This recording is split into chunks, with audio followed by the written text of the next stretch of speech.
Bonjour et bienvenue pour cette émission de décembre. Aujourd'hui, nous allons parler d'un mets très apprécié par les peuples d'Amérique du Sud depuis des décennies et qui était employé pour guérir tous les maux.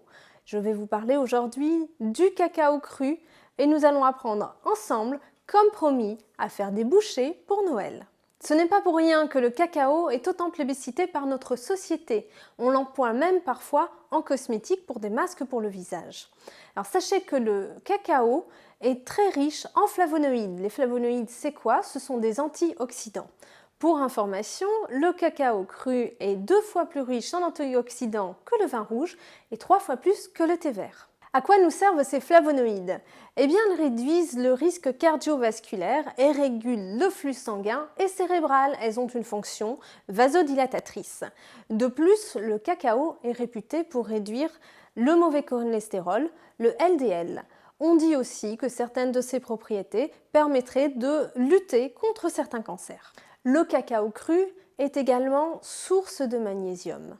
Le magnésium aide en effet notre corps à lutter contre les états dépressifs passagers, saisonniers. C'est grâce à la théobromine que notre corps pourra mieux supporter les états dépressifs et lutter donc contre la dépression. Sachez également que le magnésium contenu dans le cacao cru va permettre d'abaisser la pression artérielle et d'assurer le bon fonctionnement du système nerveux, d'où la lutte contre la dépression. Le cacao cru a d'autres vertus comme sa richesse en fer. Le fer va nous aider à produire des globules rouges. Il est également source de vitamine C et il nous aide également, aussi surprenant que cela puisse paraître, à brûler les graisses. C'est l'effet lipolytique du cacao cru. Alors pour brûler les graisses, bien entendu, soyez vigilants, n'ajoutez pas trop de sucre dans votre cacao cru, notamment dans la recette que je vais vous montrer juste après. Comment consomme-t-on le cacao cru et où le trouve-t-on? Je vous ai amené ici des fèves de cacao cru. Donc le cacao cru pousse dans une cabosse sur un arbre et ces fèves sont directement contenues dans la cabosse. C'est en ouvrant ces fèves que vous allez trouver directement le cacao. Alors pour le consommer, faites attention. Les fèves de cacao agissent comme des expressos, il vaut mieux ne pas les consommer le soir, vous pouvez les consommer le matin jusqu'au midi, vous pouvez consommer directement ces fèves. Moi je vous conseille d'enlever toutefois la petite peau qui se trouve autour et de manger ce qui est à l'intérieur. Bien entendu, vous n'aurez pas directement le goût du chocolat, ne vous attendez pas à avoir le goût du chocolat puisque le chocolat est fabriqué avec un ajout de sucre, mais là vous avez vraiment le goût pur du cacao. On dit cacao cru, ça ne veut pas dire chocolat froid, ça n'a rien à voir. Le cacao cru est intitulé comme ça, il est appelé comme ça parce qu'il n'a pas été torréfié. Les fèves sont simplement séchées au soleil et ne subissent aucune action de cuisson. Il serait d'ailleurs dangereux de faire cuire votre cacao cru puisque vous perdriez alors toutes les valeurs nutritives que nous avons développées par le passé. Donc lorsque vous utilisez du cacao cru comme je vais vous le montrer dans cette recette, ne le chauffez pas. On va passer maintenant à la recette de vos fameuses bouchées que vous allez préparer pour les fêtes.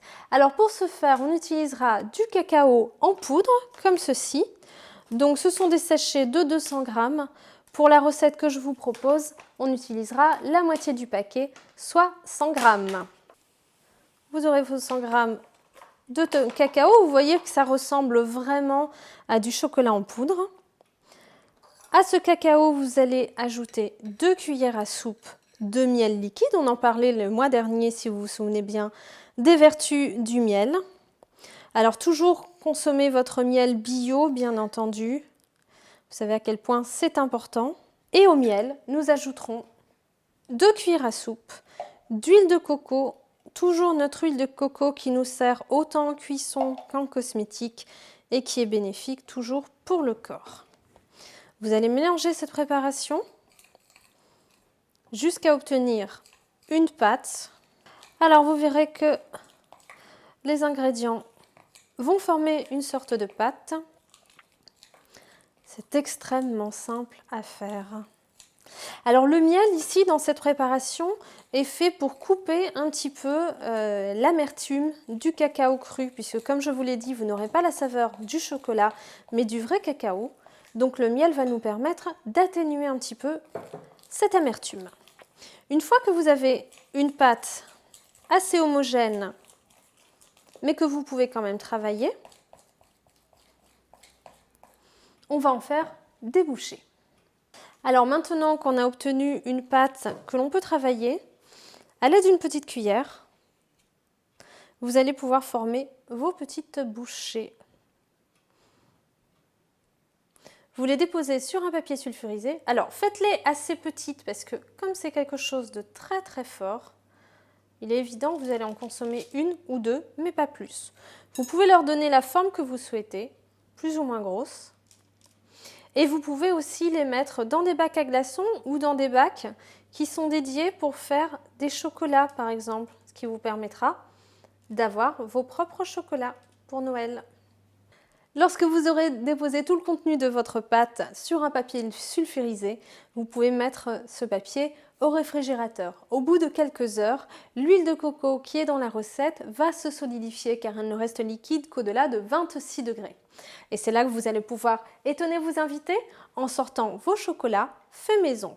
Alors vous voyez en effet que les miens ont différents ingrédients. Vous pouvez tout à fait ajouter à vos bouchées de la noix de coco, des amandes effilées, des petits morceaux d'orange confite, de citron confit, de gingembre. Laissez parler votre créativité à ce moment-là. N'oubliez pas surtout de ne pas les consommer le soir. Comme je vous ai dit, une petite bouchée égale 3 expressos. Donc si vous voulez dormir après, c'est quand même mieux de les consommer le matin ou le midi. Voilà, mais je vous souhaite de bonnes fêtes de fin d'année. Nous nous retrouverons en janvier avec une chronique sur les graines germées. Et d'ici là, prenez soin de vous au naturel.